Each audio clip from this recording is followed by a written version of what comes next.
I'm Nathan Tanner, and welcome to the Not Your Parents' Workplace show, where each week I share one lesson that will help you grow your career.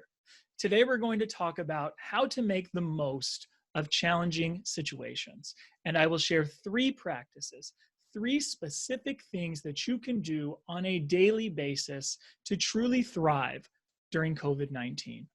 Now, during this period, many of us have been in survival mode. I know I felt that way. What can I do to just get through this period? Recently, it hit me. What if I've been thinking about this the wrong way? What if it were possible to do more than just survive? And what if it were possible to truly thrive? What if it were possible for us to make this the most beneficial, the most productive period of our careers?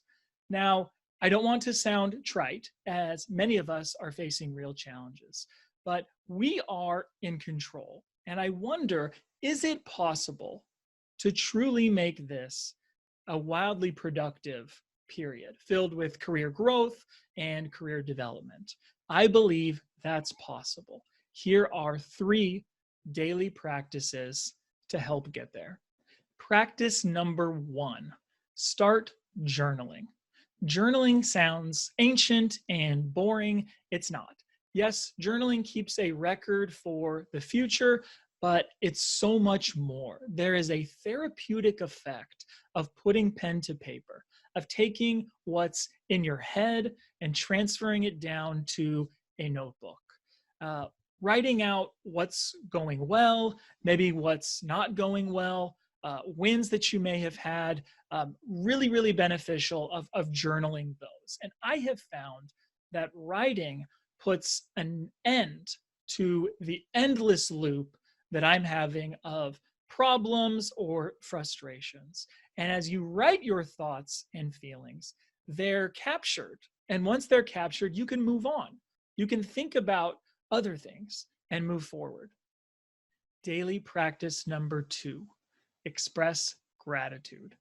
I've written about this several times, but I am a huge believer in the power of gratitude. Taking time to write down one thing, just one thing I'm grateful for each day shifts my perspective. It helps me go from focusing on things that I don't have and instead focusing on the things I do have, what I am grateful for. And I found that writing down something I'm grateful for makes me more likely to express gratitude to others and to recognize them. And if you can't think about one thing you're grateful for, write down 10. You're trying too hard. There's so many things to be grateful for in this life. In my gratitude practice, I found that it has the greatest ROI of anything I do in a single day. It takes about 1 minute per day, and I see immediate results. Daily practice number three, serve others. The Bible teaches that whosoever will lose his life shall find it, which is really counterintuitive advice if you think about it. By focusing on the needs of others, that we'll find our life, that our lives will be more enriched.